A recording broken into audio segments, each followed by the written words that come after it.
Super star Rajinikanth இப்போ Jailer 2 படத்தில் நடித்து முடிச்சிருக்காரு. இந்த ஜெயிலர் 2 படத்தை நெல்சன் தான் எடுத்திருக்காரு.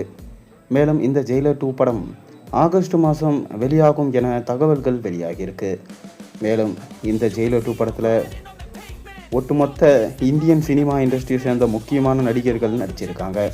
கண்டிப்பாக தமிழ் சினிமாவில் ஒரு முக்கியமான படமாக ஜெயிலர் 2 இருக்கும் என எதிர்பார்க்கப்படுகிறது.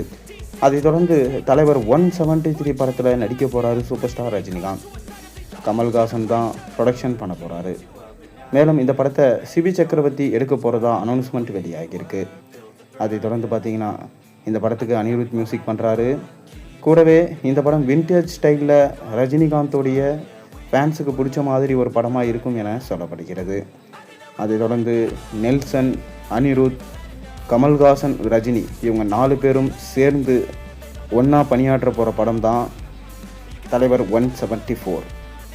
இந்த படம் அநேகமாக ஜெயிலர் 3 இருக்க அதிக வாய்ப்பு இருப்பதாக சொல்லப்படுகிறது. ஜெயிலர் 2 படத்திலேயே கமல்ஹாசன் எண்டிங்கில் வர மாதிரி படத்தை முடிக்க போகிறாங்களாம். அதைத் தொடர்ந்து ஜெயிலர் 3 படத்தில் கமல்ஹாசனும் ரஜினியும் சேர்ந்து இருக்கிற மாதிரி படத்தை கொண்டு போகிறாராம் நெல்சன். அதனால தான் ஜெயிலர் 2 படத்துக்கே ரஜினி ஓகே சொன்னதாக ஒரு பக்கம் தகவல்கள் போயிட்டு கொண்டிருக்கு. மேலும் ரஜினி கமல் இருவரையும் சேர்த்து வச்சு ஜெயிலர் 3ல் கண்டிப்பாக ஒரு பெரிய சம்பவம் நடக்கும். மேலும் 1000 கோடிக்கு மேலே தமிழ் சினிமாவில் வசூல் கண்டிப்பாக வரும். அது மட்டும் இல்லாமல் சமீபத்தில் தான் இந்த படத்துடைய ப்ரோமோ வீடியோவை வெளியிட்டிருந்தாங்க. அதில் யார் ஹீரோ என கேட்டு ப்ரோமோவை முடிச்சிருப்பாங்க. கண்டிப்பாக ரஜினிகாந்த் தான் ஹீரோ, கமல்ஹாசன் தான் வில்லன் என நம்ம ஈஸியாக சொல்லிடலாம். அப்படி தான் கமல்ஹாசனும் விரும்புகிறாராம். தான் வில்லனாக நடித்தாதான் சூப்பராக இருக்கும் என கமல்ஹாசன் விரும்புகிறாரு.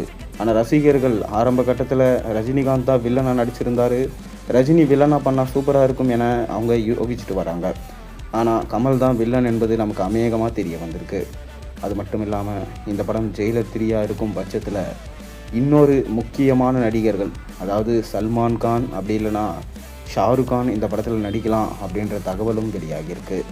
இதற்கான ஷூட்டிங் ஆகஸ்ட் மாதத்திலிருந்து ஆரம்பிக்கும் என ரஜினிகாந்தே சொல்லியிருக்காரு.